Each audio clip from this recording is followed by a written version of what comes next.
Hello, everyone. Today, we're going to actually get some wonderful breakfast cereals to do an experiment to consume these for about a month. So we're going to pick up some heart-healthy whole grain cereals, right? Most of them anyway, and maybe some instant oatmeal variety pack. And why not even just add this kind breakfast bars, okay, into the mix? And I'm being very sarcastic. I'm not going to eat these products, but I'm going to tell you the effects of this because I have eaten this for over 28 years. So what would actually happen to you if you had cereal to your breakfast every morning? Now, as a child, your metabolism, your body is not yet damaged, probably because you haven't done this chronically. But over the years, it starts to build up. It creates problems. But I think many children can at least get away with it temporarily because they don't yet have damage with their mitochondria. They have a very good, what's called metabolic flexibility, where they are able to burn off a lot of this extra sugar. But what happens over time is not good. Let's just first take this Fruity Pebbles cereal right here. Now, 1 cup of this will give you about 160 calories, about 18 grams of sugar, which comes out to about 4.5 teaspoons of actual sugar. Now, typically, if we look at sugar, like table sugar, which is not really in there, but let's just say it was, that would roughly kind of calculate on the glycemic index to be about 75, which is high, but it's not 100. So you're talking about every cup, you're getting 4.5 teaspoons of sugar. Okay, that's a lot. But there's some hidden carbs, and that has to do with the total carbohydrates. Because if we look at the #1 ingredient on this, it's rice, okay, as in rice flour. And the glycemic index of rice flour is about 95. So in other words, this rice flour, this carbohydrate, this main carbohydrate in this product, acts more to stimulate your blood sugars than actual sugar. But it's not classified as a sugar. It's classified as a starch. And of course, there is 0 fiber. So there's nothing to buffer this blood sugar response. And so there's no net carbs. But basically, we can put this under the category of sugar because it's going to act like sugar. So if we take that in consideration, we don't just have 4.5 teaspoons of sugar. We have 9 teaspoons for every cup. Okay, that's how much sugar whoever eats that is getting and acting on the blood sugars. But here's the big question. How many of you, or even your children, consume only 1 little cup of this cereal when they're sitting down for breakfast? They might do more than 1 cup. And let's just pretend it's 4 cups. That's pretty much what I used to have. Now it comes out to 36 teaspoons of sugar in that 1 breakfast every morning. Can you imagine what that's going to do to your blood sugars and how hungry you're going to be mid-morning and how tired you're going to be mentally? Not to mention what this is doing to other parts of your organs. All right, the next concept I want to talk about is healthy whole grains. Let's first just pretend that whole grains are healthy, right? And so what people tend to think about that is if I add this whole grain, this healthy thing, on top of all the other bad things like sugar, it makes it now healthier, right?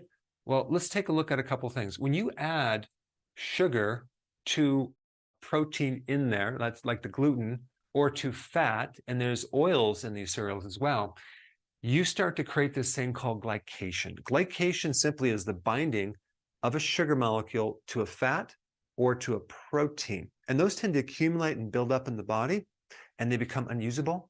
And the term for that is AGEs. They turn into what's called advanced glycation end products, which create a lot of inflammation, disease, insulin resistance, diabetic syndrome, premature aging, and all sorts of other issues. So just because something is healthy in something that's not healthy doesn't make it healthy. Not to mention that they add some synthetic vitamins, okay? And the minerals that they're using, like reduced iron, is called elemental mineral. It's not some easily absorbable mineral. It's basically in a form that you would see in the earth. It's elemental, which is a completely different chemical structure than you would get from eating beef to get your iron or spinach to get your iron. So they have ascorbic acid, which by the way is made from cornstarch and sulfuric acid, reduced iron, elemental, and then you got B3, B2, B1, folic acid, B12, which Again, those are synthetic. So some of those can be coming from petroleum and other chemicals. Here's the problem with these vitamins. When you're taking even this version of vitamin C, which I don't even consider it a vitamin C, but ascorbic acid and sugar at the same time, they're both very similar in chemical makeup. So what happens is the body is going to take in the sugar before the vitamin C. This is why you really can't absorb vitamin C in the presence of sugar, okay? And then also all this sugar is going to kind of nullify any of these vitamins right here, simply because it requires a lot of these vitamins to metabolize those carbohydrates. So if you think you're getting something special when it says something like a good source of 8 vitamins and minerals, I don't think it's that special. Now, we were assuming that this whole grain is very healthy, but here's the problem with whole grains. It has gluten in it, okay? It has gluten. Gluten is the protein or a bunch of different proteins in grains, especially wheat and other grains, that is the only protein that our bodies can't digest. And so many people have either an allergy to it or an intolerance to it, and it creates inflammation in our gut. Whole grains also contain a good amount of phytic acid. Phytic acid also blocks minerals, especially zinc. In fact, many children all over the world are deficient in zinc because they rely on cereal. Okay, so the cereal comes with a package. You'll say, well, okay, we'll take the protein out, gluten out, and we'll take out the phytates by refining it. Now it becomes refined grains, right? We create more of a blood sugar spike. Another thing that's interesting about the research on whole grains, it's many times compared to refined grains. So the next time you see a grain study, look at what it's comparing it to. What are the controls, right? If you compare whole grains to refined grains, there's going to be an improvement. Okay, so that's kind of what you have to realize. Yes, it's a step up, but does it make it a health food? That's the big question. The other problem with cereals is the amount of GMOs, genetically modified food, basically. I mean, let's just take a look at some of the ingredients. Corn, mostly GMO, okay, like 95% of all the corn is GMO. Beet sugar, GMO. Dextrose, corn syrup. Wheat flour is not genetically modified, but they spray it with glyphosate, which is like Roundup Ready.